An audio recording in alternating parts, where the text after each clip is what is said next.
نبينا بنور هدينا من مكة حبيبي نور سطع المدينة.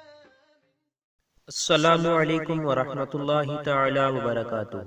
سامعین محترم، ہمارے چینل اسلام میرا دین ہے پر ہم آپ کو خوش آمدید کہتے ہیں۔ سامعین محترم، اگر آپ ہمارے چینل پر نئے ہیں تو ہماری آپ سے گزارش ہے کہ ہمارے چینل اسلام میرا دین ہے کو سبسکرائب کریں اور ساتھ میں دی گئی بیل آئیکن کو بھی دبائیں تاکہ ہماری آئندہ اپلوڈ کی جانے والی ویڈیو بروقت آپ تک پہنچتی رہے۔ سامعین محترم، آج پھر ہم آپ کے لیے ایک نئی ویڈیو نئے عنوان کے ساتھ لے کر حاضر ہوئے ہیں۔ اس ویڈیو میں ہم آپ کو ایک واقعہ سنانے جا رہے ہیں جو حضرت جی پیر ذوالفقار احمد نقشبندی صاحب دامت برکاتہم عالیہ کا سنایا ہوا واقعہ ہے، وہ ہم آپ کو سنانے جا رہے ہیں۔ حضرت جی پیر ذوالفقار احمد نقشبندی صاحب، اللہ کی قسم کھا کر عرض کرتا ہوں اس عاجز نے مجموعہ میں کبھی اس طرح قسمیں نہیں کھائیں، مگر آج میرے جی نے چاہا کہ یہ بات عرض کر دی جائے کہ اس عاجز نے اپنی زندگی میں عشق کی ایک دکان دیکھی ہے۔ اس کے گواہ حضرت حکیم عبداللطیف صاحب مدد اللہ بیٹھے ہیں۔ وہ عشق کی دکان چکوال میں دیکھی تھی۔ وہاں پینے والے آتے تھے، کوئی مشرق سے آتا تھا، کوئی مغرب سے آتا تھا، کوئی پشار سے آتا تھا اور کوئی کراچی سے آتا تھا۔ کہیں سے منیر صاحب چلے آ رہے ہوتے تھے، کہیں سے حکیم عبداللطیف صاحب چلے آ رہے ہوتے تھے، کہیں سے مولانا نعیم اللہ صاحب آ رہے ہوتے تھے، کہیں سے کوئی عشق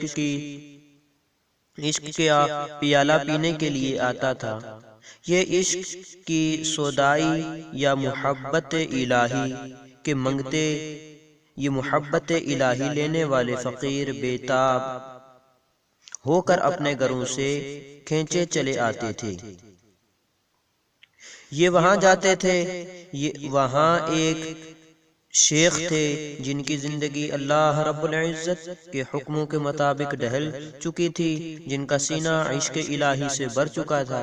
کبھی کسی کو سامنے بٹھا کر دیتے، کبھی کسی کو ڈانٹ پلا کر دیتے۔ جو عشق کی دوا پی لیتے تھے وہ اپنے سینوں میں عشق کی گرمی لے کر جاتے تھے۔ میں کبھی کبھی سوچتا ہوں کہ جب ان حضرات کے دلوں میں انہوں نے عشق کی ایسی گرمی بھر دی تو پتہ نہیں کہ اللہ نے ان کے اپنے دل میں عشق کی کیا حرارت رکھی ہوگی۔ حضرت جی ایک شعر پیش کرتے ہیں: جس قلب کی آہوں نے دل پھونک دیے لاکھوں، جس قلب کی آہوں نے دل پھونک دیے لاکھوں، اس قلب میں یا اللہ کیا آگ بری ہوگی۔ سبحان اللہ۔ یہ ہم نے آج آپ کو حضرت جی پیر ذوالفقار احمد نقشبندی صاحب کا سنایا ہوا واقعہ آپ کو سنایا ہے۔ اگر آپ کو یہ واقعہ پسند آیا تو ہماری اس ویڈیو کو لائک کریں، شیئر کریں اور تاکہ زیادہ سے زیادہ لوگوں تک پہنچ سکے۔ اس ویڈیو میں آپ کو یہی بتانا تھا۔ ملیں گے اگلی ویڈیو میں، تب تک کے لیے اللہ حافظ۔